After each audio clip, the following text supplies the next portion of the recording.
So what's the difference between cheap plated diamond stones and expensive diamond stones?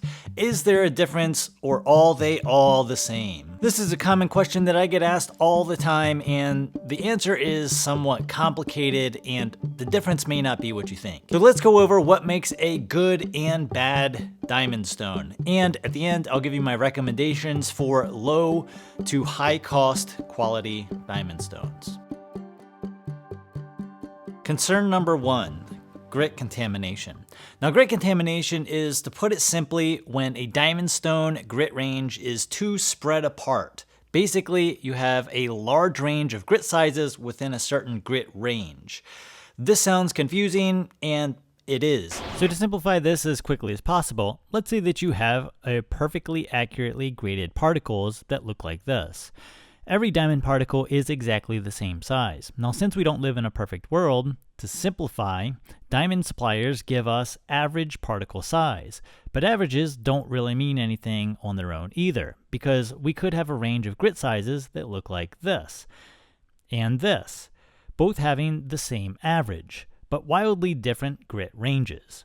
So basically, to simplify again, the more expensive stones will have tighter average particle sizes than the super cheap stones. Now we simplify all of this by using the term grit contamination, and it's when large particles can be seen on the surface of the stones, and if the grit contamination is bad, then it can actually make the entire stone no different than a coarser option.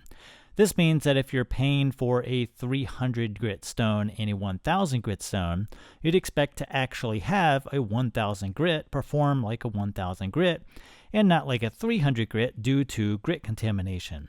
So to summarize, generally speaking, more expensive stones will have less grit contamination, but not all the time. So you do have to be careful and still pay attention to reviews. Now, plating quality is essentially how well the diamond particles are adhered to the substrate, which we'll talk about in a minute. Now, plated diamond stones use a nickel plating to encapsulate the diamond and hold it in place.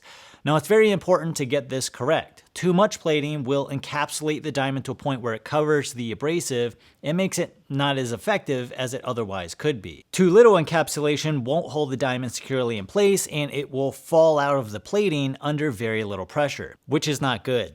You need to get the plating thickness just right in order to encapsulate the diamond enough to hold it in place, but also expose enough of it to do the job. In my experience, this is an area where cheaper stones definitely have a tough time, especially with the finer grits, since there's less room for error with the smaller particle size. So here's a real life example of this with a very cheap fine diamond stone where all of the abrasive has come off of the surface due to a poor plating job. Now, the base is also very important, and diamond plating can be done on a lot of different surfaces, even very thin foil surfaces, but this wouldn't be very good for sharpening, obviously. Now, cheap stones will often use cheap bases, like these cheap plastic bases or very thin steel bases. More expensive options will have thicker steel, stainless steel, or aluminum bases. There's even thin waffle pattern steel bases adhered to more solid plastic bases. Now, all of these options have advantages and disadvantages. First off, thin steel and plastic bases will often suffer from flatness issues. No matter what you adhere these to, you could adhere these things to a glass base and they still won't be very flat. However, they are lightweight, and this does matter in some scenarios. If you're flying into hunting camp for a couple of weeks and everything is weighed for flying, you're not going to want to carry a giant solid stone like this. It's just too heavy. Thinner bases are also much cheaper, so you will find these type of plates for not a lot of money. But just because something is cheap doesn't necessarily mean that it's bad. This set right here was around 20 bucks and it had almost no grit contamination. Now, I will leave links to these below. However, I can't speak to the quality control. I've only tested this set. Now, as you get more expensive, the bases get better. Larger, thicker, flatter bases provide a much more consistent, easier sharpening surface. Also, the base material itself gets better, with cheaper options using carbon steel bases and better options using stainless steel and aluminum bases. This can be important since carbon steel can rust underneath the plating if water is used for sharpening. Stainless and aluminum bases solve that issue altogether, allowing water to be used without the fear of corrosion underneath the plating, causing it to fail prematurely. Now, as a side note, water is not specifically needed for plated diamond stones, but some people do prefer using water while sharpening. In this case, you'll definitely want a stone advertising either a stainless base or an aluminum base. Does the stone have a stone holder included? Now, you may not think of this as a big deal, but in my experience, a stone holder of some kind is a must-have.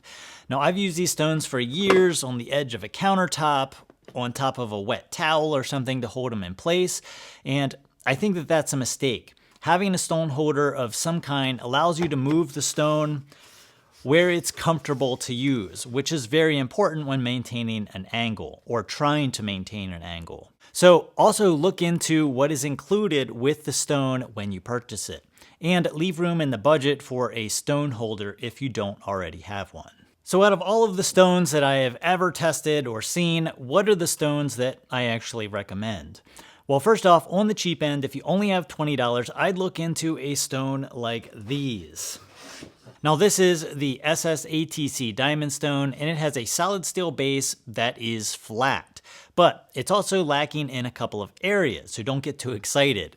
It does have some grit contamination on the fine side, and it doesn't have a base, which is kind of important. So you're gonna need to take those things into consideration when you're looking in this price range. However, it is a much easier stone to use than these thinner, smaller diamond plate things. And in my experience, the easier something is to use, the more overall points I'm going to give it. Now for the mid-range price stones, I'm going to go ahead and recommend the tried and true 3x8 inch SHARPAL. Now these can be had anywhere from $60 to $70, I think, and it includes a plastic base.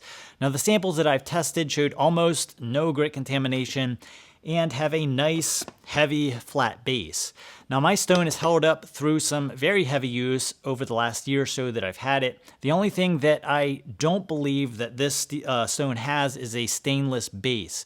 So you're not gonna wanna use water with this stone. Now overall, the other problem with this stone, I think, is that the fine diamond side is not gonna last as long as the more expensive option that I have coming up next.